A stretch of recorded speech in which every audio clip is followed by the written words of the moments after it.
Rain poured down in silver sheets, turning the cracked pavement into a shimmering mirror of city lights. Under an old flickering street lamp, a young girl in a torn hoodie knelt beside a shivering golden retriever.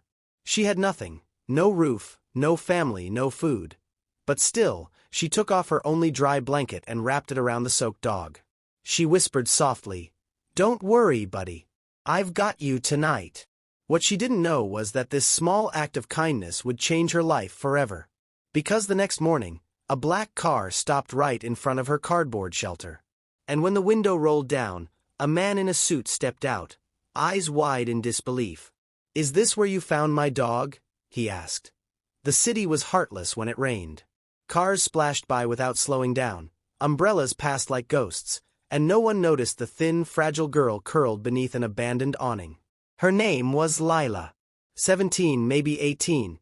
It was hard to tell when every day blurred into the next.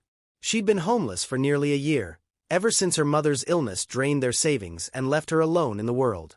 Her days were spent collecting recyclables, her nights huddled in quiet corners, fighting off hunger and the cold.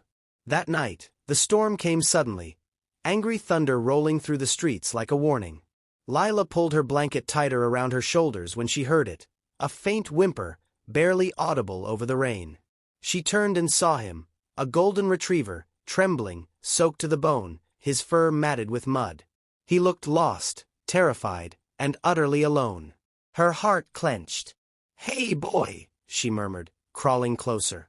The dog backed away at first, but when lightning cracked across the sky, he whimpered again and hid his head in his paws. "It's okay. I won't hurt you," she said, her voice breaking through the downpour. She extended her hand. Slow, gentle. After a moment's hesitation, the dog crept forward, pressing his wet nose into her palm. Lila smiled for the first time in days.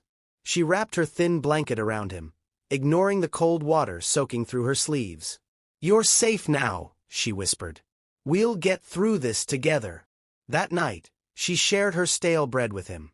The dog wagged his tail once, then laid his head on her lap. For the first time in a long time, Lila didn't feel invisible. As she drifted to sleep under the hum of rain, she whispered, "I'll call you Sunny, because you look like the sun, even on a night like this." Morning came slowly.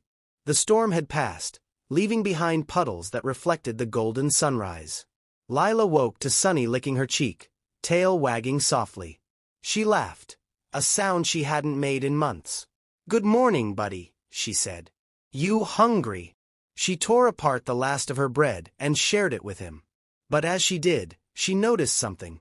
Around his neck was a collar. Faded, but still there. And hanging from it was a tag. Her eyes widened. It read, "Sunny, if found, call 555-0134. Lila's heart sank. He had an owner. Somewhere, someone was missing him. But before she could think what to do, she heard the deep rumble of an engine. A sleek black car pulled up beside the curb, a sight far too clean, far too expensive for her part of the city. A tall man in a suit stepped out, his shoes splashing into the muddy puddle without hesitation. His eyes scanned the alley until they landed on Sunny, and then on her. "Sunny," he called, his voice trembling with relief. The dog barked joyfully and ran to him, tail wagging furiously. The man dropped to his knees, hugging the retriever tight. "Oh my God, Sunny. I thought I lost you forever." His voice cracked with emotion. Lila stood quietly, unsure if she should speak. She felt a sting in her chest. She was happy Sunny was home, but it hurt to lose the only friend she'd found in months. Then the man looked at her. His gaze softened when he saw her wet clothes, the empty can by her side, the cardboard she slept on. Did you take care of him?" he asked. Lila nodded. "He was alone in the rain. I couldn't just leave him." For a long moment, he said nothing. Then quietly he said, "Thank you. You have no idea what this means to me." He slipped a card into her hand. "Please, come to this address tomorrow. I want to repay you." But Lila shook her head. "You don't have to. I just wanted him to be safe." The man smiled sadly. "Then let me help you be safe too." The next day, Lila almost didn't go. Part of her thought it was a dream. But the memory of Sunny's wagging tail, and that man's kind eyes, pushed her to try. When she reached the address on the card, her breath caught. It wasn't an office or a shelter, it was a tall glass building downtown, with the name Harrison and Company shining in gold letters. She hesitated in the lobby until a voice called, "Lila!" It was him, the man from the alley, dressed in the same suit, but this time smiling warmly. "I'm Ethan Harrison," he said, extending his hand.